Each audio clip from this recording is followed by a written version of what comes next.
Bom, nós vamos então dar continuidade à nossa aula de hoje. Nós vamos agora trabalhar o Evangelho de Marcos. Nós estamos na unidade 2 do nosso curso de Panorama e Teologia do Novo Testamento. O texto base para nós estudarmos o Evangelho de Marcos é o capítulo 16 do livro, que por razões óbvias nós não temos como ler ele todo agora, mas você pode fazer isso depois na sua casa, ou melhor, deve fazer isso depois, né? Nessa parte da nossa aula sobre o Evangelho de Marcos, nós vamos dar uma olhada na visão panorâmica do livro, vamos ver quais são as características do Evangelho, vamos falar da cristologia do Evangelho de Marcos, vamos falar um pouquinho sobre Marcos na prática e sobre Marcos e o Antigo Testamento. Então, peço a vocês que continuem anotando as dúvidas para nós depois podermos tratar delas nos nossos canais de comunicação aí nos nossos grupos, ok? Então vamos lá, introdução do Evangelho de Marcos. Marcos é o menor dos 4 evangelhos. Tem 16 capítulos apenas e muito menos conteúdo do que os demais, ok? 661 versículos. O primeiro evangelho a ser escrito foi o de Marcos e serviu de referência para Mateus e Lucas. Lembrando que não é consenso, não são todos que concordam com isso, mas boa parte dos estudiosos de Novo Testamento admitem que Mateus e Lucas beberam da fonte de Marcos para elaborar os seus evangelhos. Ok? Usaram Marcos como uma espécie de esboço. O título do livro, Katamarkon, do grego, significa segundo Marcos, aparece na maioria dos manuscritos mais antigos. Então é consenso entre os estudiosos, especialmente fundamentados nesses manuscritos antigos, que o Evangelho de Marcos realmente foi escrito por Marcos. Os pais da igreja também reconheciam de maneira unânime essa autoria. Marcos vai enfatizar Cristo como servo. Nós acabamos de ver Mateus e vimos que Mateus ele enfatiza Cristo como o rei Messias. Marcos trata do oposto na vida de Jesus, mostrando Jesus como o servo. No capítulo 10 e versículo 45 do Evangelho, nós temos o seguinte: pois nem mesmo o Filho do Homem veio para ser servido, mas para servir e dar a sua vida em resgate por muitos. O Evangelho de Marcos foi escrito para evangelizar gentios no Império Romano e motivar os crentes daquela região a viverem como servos de Cristo. Tem uma vírgula sobrando aqui.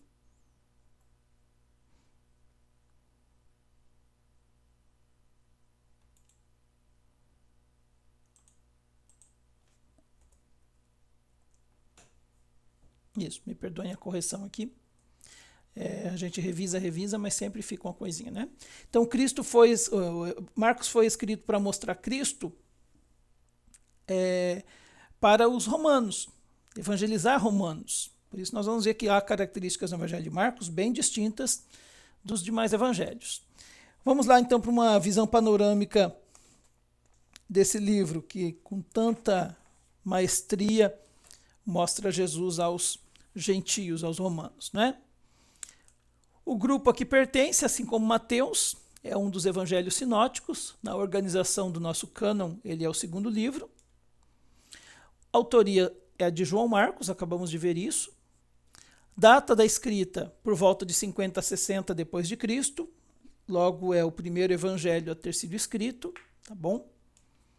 Local, provavelmente em Roma, não há como provar isso, mas dada a importância que Marcos dá no seu texto para os romanos, acredita-se que ele tenha escrito esse evangelho enquanto estava em Roma. E o público-alvo, como já vimos na tela anterior, gentios romanos. Okay? Nosso versículo-chave é o capítulo 10, verso 45, que acabamos de ler, que diz assim: pois nem mesmo o Filho do Homem veio para ser servido, mas para servir e dar a sua vida em resgate por muitos. A expressão-chave, então, é servo. Jesus, em Marcos, é o servo sofredor. Ok?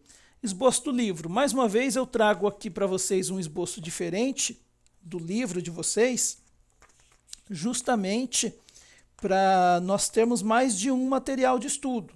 Talvez nem todos tenham alguns daqueles livros que eu indiquei lá nas bibliografias sugeridas da primeira aula. Então nós temos aqui no livro de vocês, na página 173, um esboço bem detalhado do Evangelho de Marcos, né? Apontando aí para toda a obra, todo o ministério de Cristo. Eu trago aqui para vocês na tela um esboço um pouco mais simples, tá bom? Que vai trazer aí 5 divisões apenas. Veja bem, nós vamos ver o serviço de Cristo como servo divino e o sacrifício de Cristo. Então nós poderíamos dividir o Evangelho nessas duas partes principais. Olhando para Jesus como servo, nós veríamos o serviço dele e o sacrifício dele. E cada uma dessas partes se subdivide em outras menores. Dentro do serviço de Cristo, nós vamos ver nos capítulos 1 e 2 a preparação para esse serviço, né? Batismo e tentação. Marcos não fala do nascimento de Cristo. Nos capítulos 3 a 8, a oposição que Jesus sofre dos líderes religiosos e de alguns da multidão. Capítulos 9 e 10, a instrução de de Jesus em Marcos para os seus discípulos. E já na parte do sacrifício, nós teríamos duas subdivisões. Capítulos 11 a 15, a rejeição, colocada em prática mesmo. E o capítulo 16, a ressurreição. Né? Então no 15 nós vamos abordar aí também, Marcos vai abordar a morte, a crucificação de Jesus. E no 16, a ressurreição. Então aí está a sugestão de um esboço um pouco mais simples do que o que vocês têm no livro de vocês, tá bom? Com menos informações, mas que facilitam mais gravar essas divisões principais de Marcos, não é? Sintetizando o livro, então, numa frase, nós diríamos que Marcos mostra Deus agindo na história por meio de Jesus, servo e filho de Deus, de maneira sintética e direcionado aos gentios. Então Marcos vai mostrar Deus agindo na história por meio de Jesus, como Mateus também fez, não é? Só que Mateus mostra Deus agindo na história por meio de Jesus, mas de que maneira? Apresentando os ensinos do mestre aplicados ao contexto judaico. E nós vamos ver Marcos apresentando o agir de Deus na história por meio de Jesus, apresentando Jesus como servo e filho de Deus, direcionado aos gentios. Isso de uma maneira bem resumida, bem sintética. Ok? Vamos ver então algumas características do Evangelho. Autoria. Nomes de João ou de Marcos. João e Marcos. Talvez vocês não tenham ligado o nome à pessoa, mas o João Marcos de Atos e das cartas de Paulo é o autor do Evangelho, é Marcos. Por que então os dois nomes? João é o nome hebreu, o nome hebraico de João, ou de Marcos, né? E Marcos é o seu nome latino. Nós vamos ver que Marcos viaja para Antioquia na primeira viagem missionária junto com Barnabé e Paulo. Barnabé era primo de João Marcos. Nós vamos ver esses detalhes em Atos 12 e Atos 13. Mais tarde, na Panfilha, Marcos, ainda jovem, não aguenta a pressão do ministério e ele deserta, ele volta para sua região, volta para Jerusalém. E isso faz com que ele sirva de objeto de discussão entre Paulo e Barnabé. Paulo e Barnabé se desentendem por causa de Marcos, porque quando eles vão para a segunda viagem missionária, Barnabé quer levar Marcos de novo. E Paulo não quer mais que Marcos os acompanhe, porque tem medo que Marcos recue novamente. Isso poderia desestimular outros companheiros de viagem a recuar também.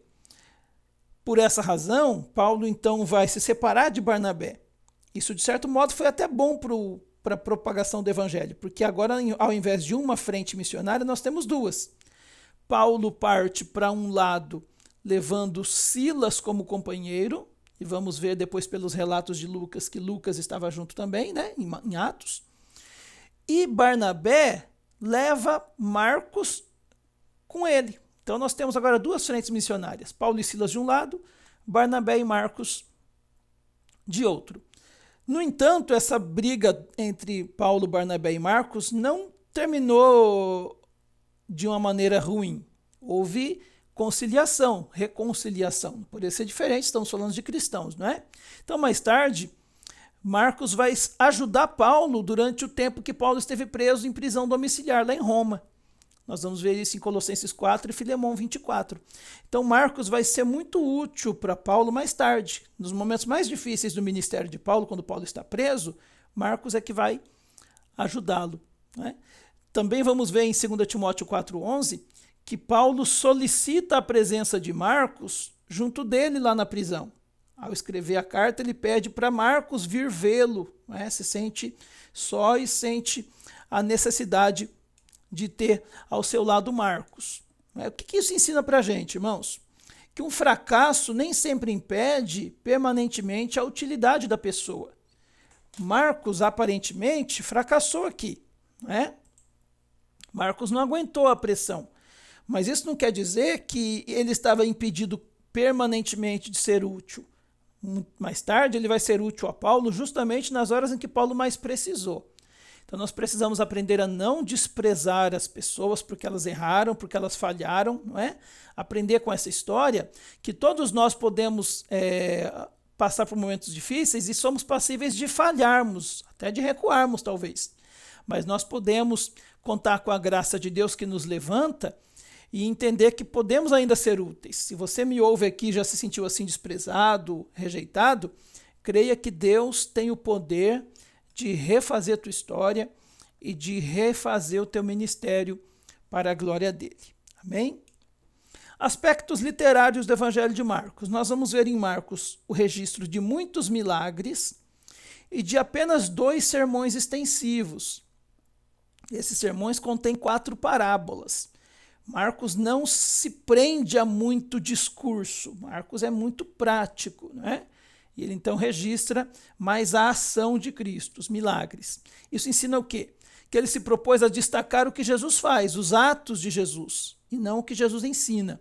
Não que ele tenha negligenciado isso, mas a ênfase, o foco de Marcos sobre Jesus é nas suas obras. Por quê? Os romanos eram um povo muito prático, muito ativo. Os romanos eram guerreiros, né? Homens de batalha, homens de ação.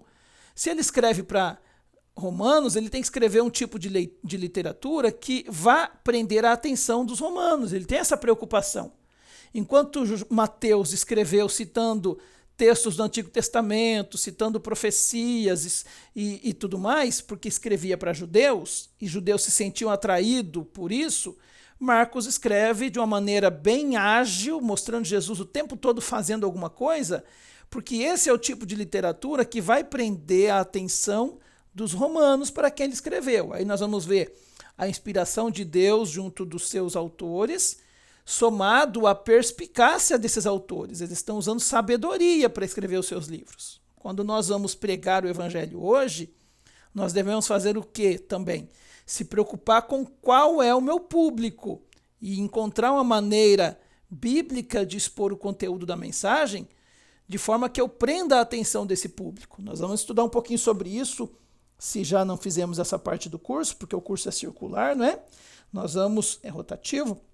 Nós vamos estudar, ou já estudamos, depende do momento que você está assistindo essa aula, na disciplina de homilética, não é? Que é a maneira de prender a atenção do meu ouvinte enquanto eu estou pregando.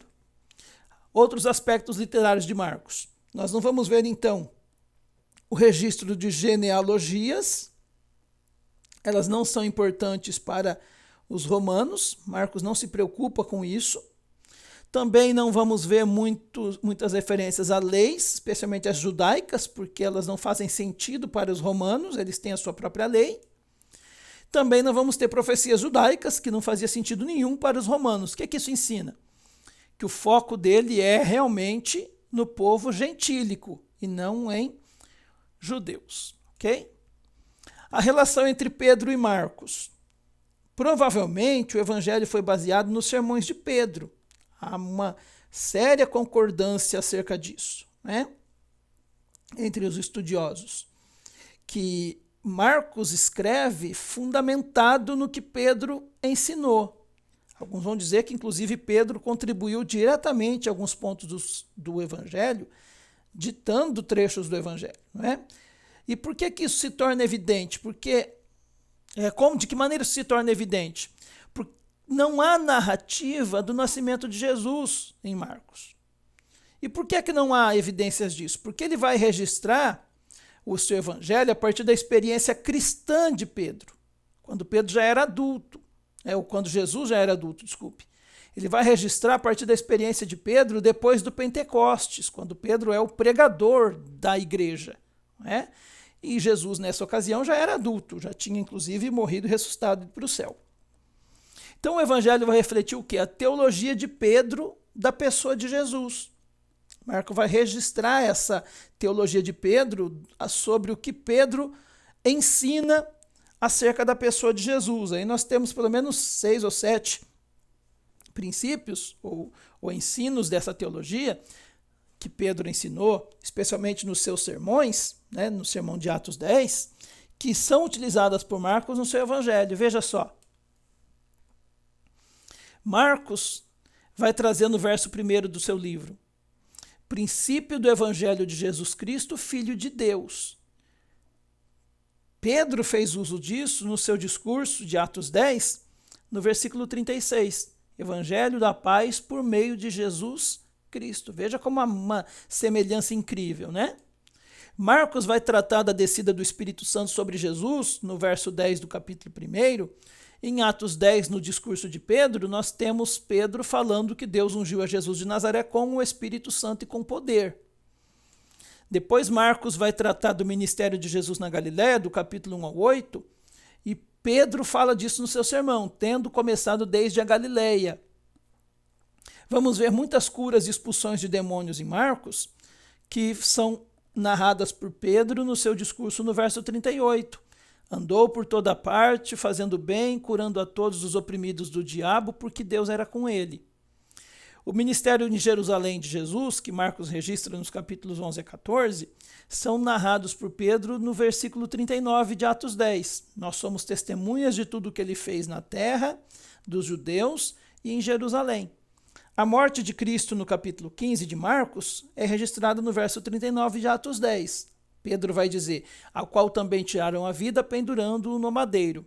E a ressurreição de Cristo, no capítulo 16, aparece em Atos 10:40.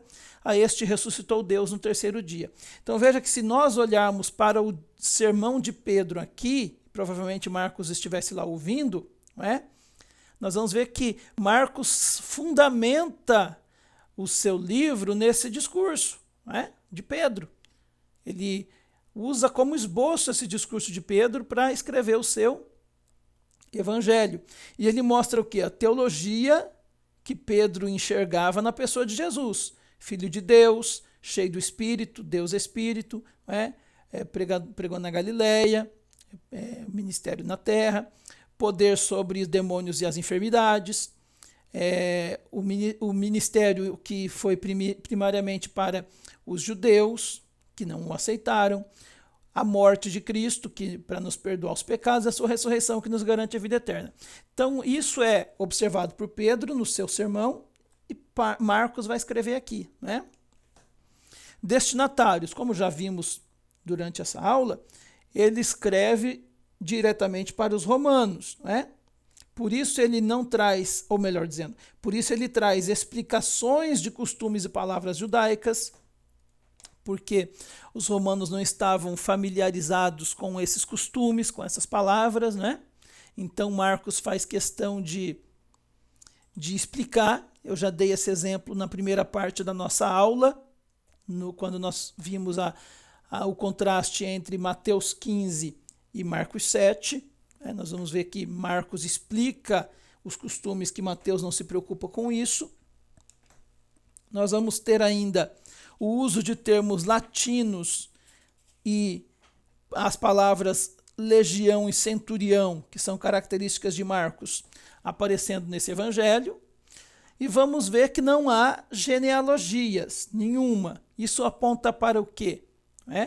Quando Marcos começa logo com o ministério de Jesus, ao invés de falar de genealogias, isso aponta para quê? Que o evangelho foi escrito para gentios, provavelmente, possivelmente, romanos, que é o consenso entre nós estudiosos do Novo Testamento, ok?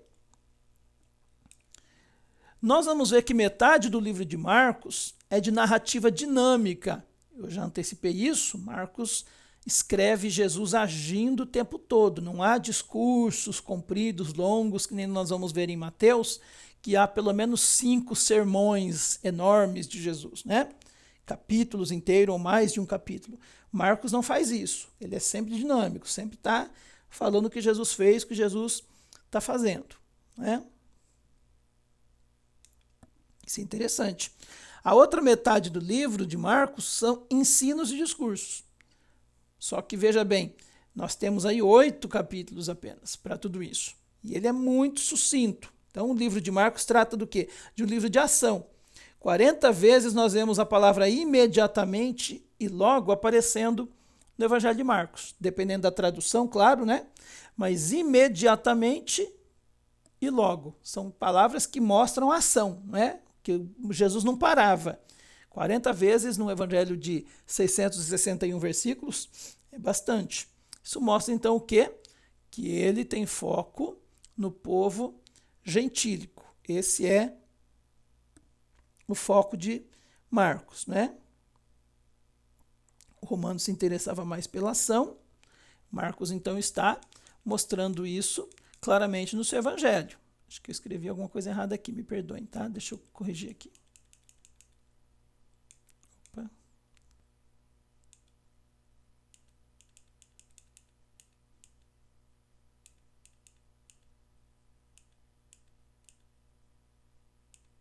Tá certo, perdão.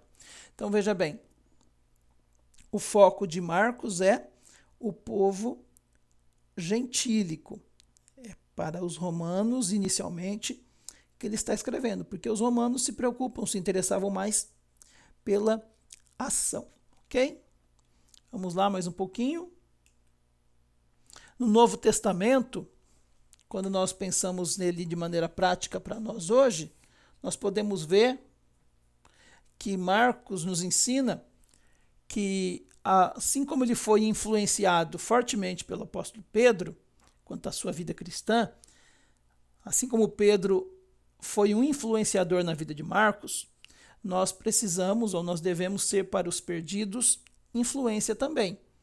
Nós temos que ser testemunhas fiéis da obra de Jesus Cristo às pessoas. Então vamos ler conforme está na tela, para não ficar truncado. Marcos foi fortemente influenciado pelo apóstolo Pedro quanto à vida cristã, assim como Pedro foi para Marcos. Nós devemos ser para os perdidos, testemunhas fiéis da obra de Jesus Cristo, ok? Vamos falar agora um pouquinho então da cristologia do Evangelho. Como é que Cristo é retratado por Marcos? Nós vimos até então as informações básicas do livro, a que grupo pertence, data, autor, local, tudo mais. Vimos o esboço do livro. Falamos sobre a síntese do livro numa frase apenas. Vimos as características do Evangelho, ou seja, a autoria, Marcos, Inclusive, um detalhe que eu esqueci de citar, Marcos é considerado pela maioria dos estudiosos como aquele jovem que ele registra no seu evangelho que saiu correndo nu, enrolado num lençol na noite em que Jesus foi preso. Esse relato aparece lá em Marcos 14, 51 e 52. Marcos era o jovem que saiu correndo nu, que largou o lençol para trás e fugiu quando Jesus foi preso ali. Nós vimos então a autoria, os aspectos literários e a relação entre Pedro e Marcos, além dos destinatários do livro. Agora nós vamos falar um pouquinho da cristologia do Evangelho de Marcos. Veja bem, se nós fôssemos pensar no Evangelho de Marcos como um filme, todo filme tem um protagonista, um personagem principal. No Evangelho de Marcos, Jesus Cristo é esse protagonista. Jesus Cristo é esse personagem principal. E todo personagem principal precisa ficar evidente no livro, no filme, perdão. Então, quem é ele? Quem é esse personagem principal? De onde veio? Não é? O que veio fazer? Quem é esse personagem? Por onde andou esse personagem? Não é? O que ele fez durante o filme? O que ele fez, né? Perdão, já está aqui. Por onde ele foi, o que ele fez. Então veja que é isso que nós vamos observar, Marcos procurando deixar claro no seu evangelho. Quem é Jesus? O Cristo, Filho de Deus. Por onde ele andou? Galiléia e Jerusalém, fazendo bem, pregando as pessoas, expulsando demônio e curando enfermidades. Foi isso que ele fez. Então vamos dar uma olhadinha nessa cristologia de Jesus pela ótica de Marcos. Ok? Então vamos lá. Primeiro, Marcos deixa claro que Jesus é homem. Não há sombra de dúvida de que Jesus se fez homem.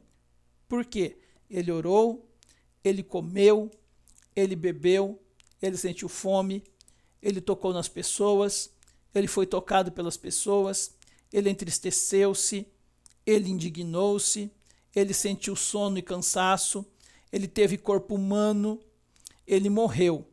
Então veja que tudo isso que Marcos registra acerca de Jesus são características absolutamente humanas. Jesus é homem. Jesus se fez homem. É uma das naturezas de Cristo. Possui duas naturezas, né? Natureza humana, natureza divina. Perdão esse inconveniente, aqui tem um programa no meu computador que serve para monitorar o tempo que eu passo em frente a ele, e de vez em quando ele exige que eu faça uma pausa, mas não pode ser agora no meio da aula, né? Então veja bem, todas essas características registradas por Marcos acerca de Jesus é para provar que ele é homem, natureza humana, mas ele também mostra que Jesus é Deus, como vimos, ou sabemos, ou vamos estudar, ou já estudamos depende de quando você está vendo essa aula, né? Tem que começar a me policiar nesse comentário. Nós vamos estudar, ou já estudamos, acerca de cristologia, as duas naturezas de Jesus, né? Para os que já viram, está fresco na memória. Para os que não viram ainda, faz parte do nosso curso, nós vamos estudar cristologia. E dentro da cristologia, temos as duas naturezas de Jesus, o Jesus homem e o Jesus Deus. Marcos registra as duas. Como ele prova que Jesus é Deus? Mostrando que ele tem domínio sobre a enfermidade, mostrando que ele domina sobre os demônios, mostrando que ele domina sobre a morte, mostrando que ele domina sobre a natureza e mostrando que ele tem conhecimento do futuro. Então, são características que distinguem a natureza divina de Jesus. Então, você tem aí um quadro comparativo na sua tela entre o Jesus homem e o Jesus Deus. E as duas naturezas foram registradas com maestria por Marcos. Então, olha só, as duas naturezas de Cristo, a divina e a humana, se completam perfeitamente. Então, nós vamos ter aí vários textos que mostram essas duas naturezas se completando. É até bom a gente tomar cuidado quando a gente vai falar das duas naturezas de Cristo, porque eu já ouvi, você também deve ter ouvido, deixa eu mudar a cor da minha caneta aqui, porque não está aparecendo. Acho que o branco vai dar. Você já deve ter ouvido, mas não quer escrever? Dá licença um instantinho, queridos. Deixa eu parar esse programa aqui, senão ele vai me fazer passar raiva toda hora, tá bom?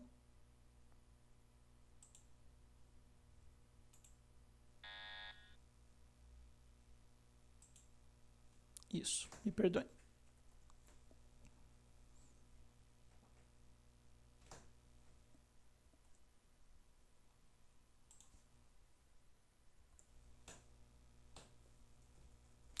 Acho que o meu programa não quer fazer a anotação, mas veja bem, muita gente já deve ter ouvido falar, ele não quer anotar, deve ter ouvido falar sobre a seguinte expressão: Jesus Cristo é 100% Deus, agora sim, e 100% homem, né? Você já ouviu essa expressão? Em teologia ela está errada, tá bom? Porque se nós pensarmos um Jesus 100% Deus, 100% homem, nós vamos estar pensando em alguém 200%. E alguém 200% não é nenhuma coisa nem outra, é uma aberração. Né? É uma terceira criatura, não é nem Deus nem homem. Então veja bem, a expressão correta seria dizer que Jesus é Deus, homem. Amém? Essa é a expressão correta quando vamos falar das duas naturezas de Jesus. Jesus é Deus-homem. Ok? Só para constar, acho que às vezes nós ouvimos essas expressões e que, se a gente for levar ao pé da letra, elas podem ensinar algo equivocado acerca da verdade de Jesus. Tá bom? Marcos também apresenta como identidade de Cristo Jesus como Filho de Deus. Além de mostrar Jesus homem e Jesus Deus, ele mostra Jesus Filho de Deus. Como é que ele faz isso? Através da pergunta quem é este homem, ele indica a necessidade de se afirmar Cristo como Messias e como servo. Repetidas vezes ele vai fazer essa pergunta. E a resposta a essa pergunta nós encontramos em várias passagens. Em Marcos 1 e 9, o próprio Pai diz que ele é o Filho amado. O próprio Cristo vai dizer em Marcos 14 que ele é o Filho de Deus. Os espíritos imundos vão confessar que Jesus é o Filho de Deus. Até os demônios sabem disso, né? Pedro vai confessar isso quando perguntado por Jesus o que as pessoas pensam do Cristo. Bartimeu, o cego, vai chamar Jesus de filho de Davi, que é uma expressão que aponta para Jesus, filho de Deus. E o centurião romano, aos pés da cruz, quando Jesus entrega o seu espírito, ele vai testificar que esse homem verdadeiramente era o Filho de Deus. Só que nós vamos ver também momentos de tensão a respeito dessa identidade de Cristo. Enquanto vimos aqui pessoas que concordaram com isso, né? Nós vamos ver gente que tinha dificuldade de aceitar isso. Olha só. O povo tinha dificuldade de entender, que diz lá em Marcos 1, 27. Deixa eu ler, que eu não lembro agora. Vou pegar a Bíblia aqui.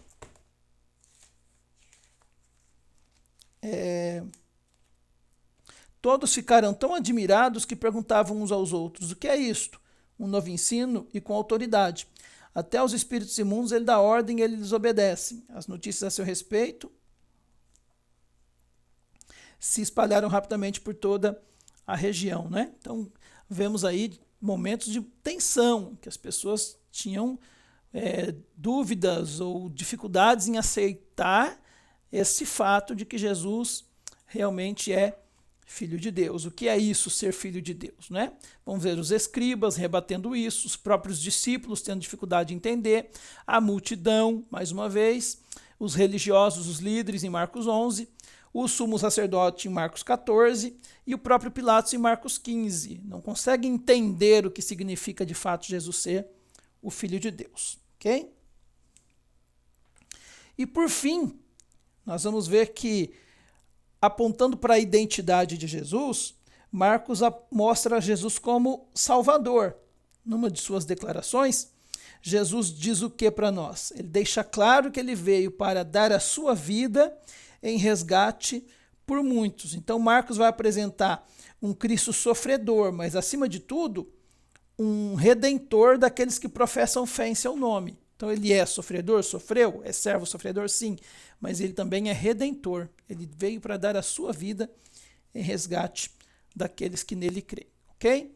Vamos falar um pouquinho então dos milagres de Jesus agora. Então, pensando na cristologia, que é o que nós estamos vendo agora, nós vimos que Marcos usa a identidade de Jesus para ensinar sobre ele, agora vai usar os milagres. E Jesus fez muitos milagres, não é? E nós vamos ver que Marcos ele enfatiza a obra milagrosa de Jesus. Por quê?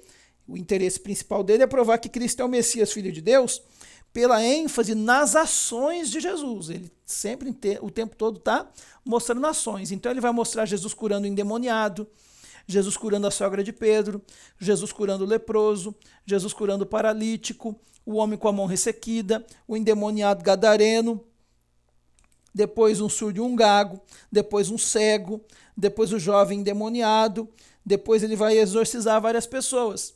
Então veja como Jesus não para no evangelho, né? A ênfase aqui é provar então que Cristo é o Messias, é o Filho de Deus, e ele faz isso enfatizando as ações do Senhor Jesus. Além das curas relacionadas aos milagres, ele mostra também que Jesus faz milagres sobre a natureza. Ele acalma a tempestade, ele anda sobre o mar e acalma o vento. Então nós vamos ver Jesus dominando a natureza. Na ótica de Marcos, ele ainda faz milagres de ressurreição. Ressuscita a filha de Jairo, o milagre de ressurreição que Marcos registra no capítulo 5. Ele multiplica pães e peixes, né, no capítulo 6 e no capítulo 8. E ele se transfigura no capítulo 9. Então são estes milagres que Marcos registra para mostrar Cristo. Ele mostra milagres de cura, milagres sobre a natureza, milagres sobre a morte, milagres sobre a necessidade humana, física humana, e o milagre nele próprio se transfigurando, mostrando como ele é na sua glória. E por fim, Marcos vai trazer a última semana de Jesus. E a última semana de Jesus é o grande foco de Marcos. Ele vai reservar 1/3 de todo o seu evangelho para mostrar isso. Na verdade, o Mateus também enfatizou a morte de Cristo, a última semana de Jesus, não é? Como já vimos no estudo de Mateus, ele reservou 25% do seu evangelho, 1/4 do seu evangelho, para falar desse momento da morte de Cristo, não é? Da morte e ressurreição. E Marcos reserva 1/3. Veja que um dos assuntos mais ignorados nas nossas igrejas hoje, nos nossos púlpitos, é justamente a cruz, a morte e a ressurreição de Jesus. São assuntos que não dão ibope, que não segura a gente na igreja. Mas veja que equivocadamente nós fazemos isso porque nos evangelistas o foco principal deles é esse. Eles querem mostrar que Jesus morreu por nós para poder nos salvar. Então Marcos reserva 1/3 do seu evangelho para tratar dessa última semana, ou melhor dizendo, dos últimos 8 dias, não é? Da vida de Jesus. Essa é a significância da Semana da Paixão de Cristo para Marcos. O que a gente aprende? O evangelho escrito por Marcos nos deixou grandes lições acerca da pessoa e da obra de Jesus Cristo. Você pode descrever como esses ensinos mudaram sua maneira de viver? Marcos aqui deixou grandes lições da pessoa, quem ele é, identidade, identidade de Cristo. Ele é homem, é Deus, é Filho de Deus, é Salvador. Coisas que Jesus fez, seus milagres todos, coisas que Jesus enfrentou por nós, a morte, a crucificação. O que é que isso ensina? Como isso muda a nossa vida? Como isso mudou a nossa vida? Ok? Vamos falar agora um pouco então de Marcos na prática. Vamos lá? Fatos e lições importantes para a vida de todo cristão. É disso que eu quero falar um pouquinho com você agora. Marcos vai apresentar muitos desses fatos. Primeiro, ele afirma a Cristo como Messias prometido, é um fato. Ele evidencia a Cristo como Filho de Deus, então Jesus é o Messias, ele é Filho de Deus. Marcos testemunha os milagres de Cristo, mostrando perfeitamente o poder de Jesus. Marcos consolida o ensino da vitória de Cristo sobre a morte, mostrando que ele pode todas as coisas, a morte é o último inimigo a ser vencido. Ensina que Cristo tem poder para curar, que Marcos ratifica a salvação por meio da fé em Jesus Cristo, não pelas obras. E Marcos vai anunciar a ordem de evangelizar, assim como Mateus termina o seu evangelho mostrando que nós temos que pregar o evangelho para toda criatura. Marcos faz a mesma coisa. Então o Evangelho de Marcos é um livro de ação em todos os sentidos. Ao lê-lo, lembre-se, você também precisa entrar em ação. Ok? Então aqui nós vamos ver que Cristo é vitorioso, não é?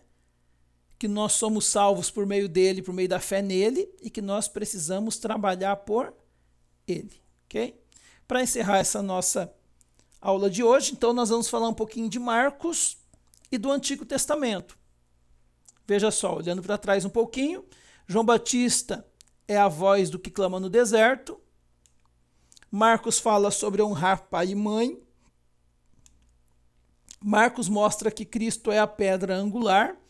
Essa tela de Marcos e Antigo Testamento vocês têm no livro de vocês, tá bom? Na página de número 173.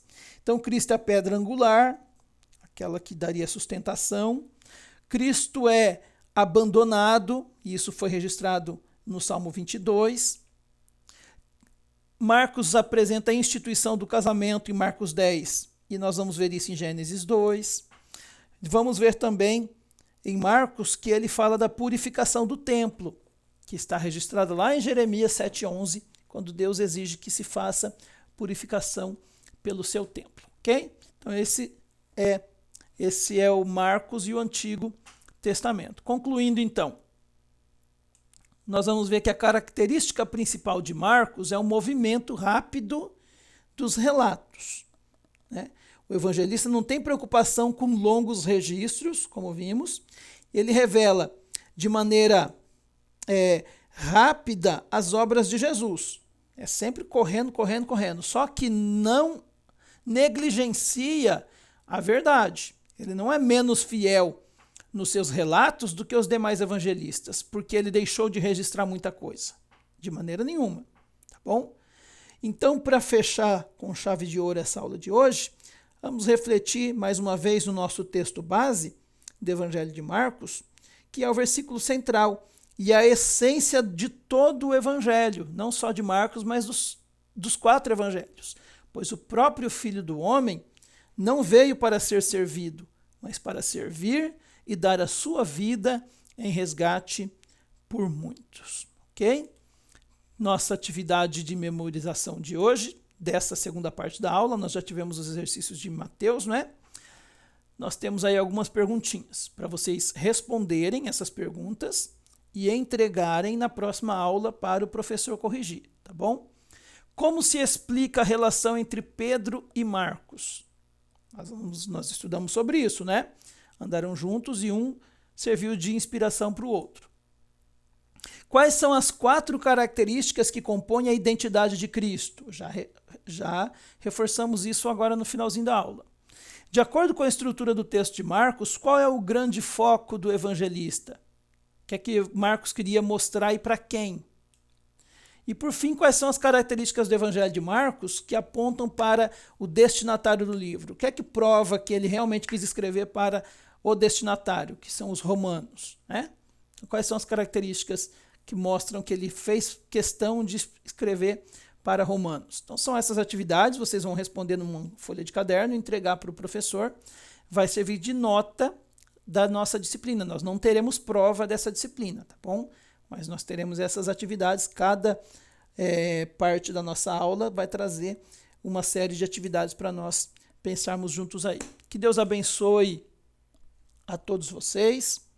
Nós encerramos assim essa terceira aula, unidade 2, mas é a terceira aula, onde estudamos hoje Mateus e Marcos. Querendo Deus, nós na semana que vem estudaremos Lucas, o Evangelho de João, e vamos tentar fazer uma introdução já ao livro de Atos dos Apóstolos. Deus abençoe a todos, conto com as orações de vocês, reforço que nós estamos à disposição pelas redes sociais, pelo WhatsApp, pelo e-mail, pelo telefone, todos os contatos que vocês quiserem utilizar para entrar em contato conosco, fiquem à vontade para isso, para tirarmos as dúvidas.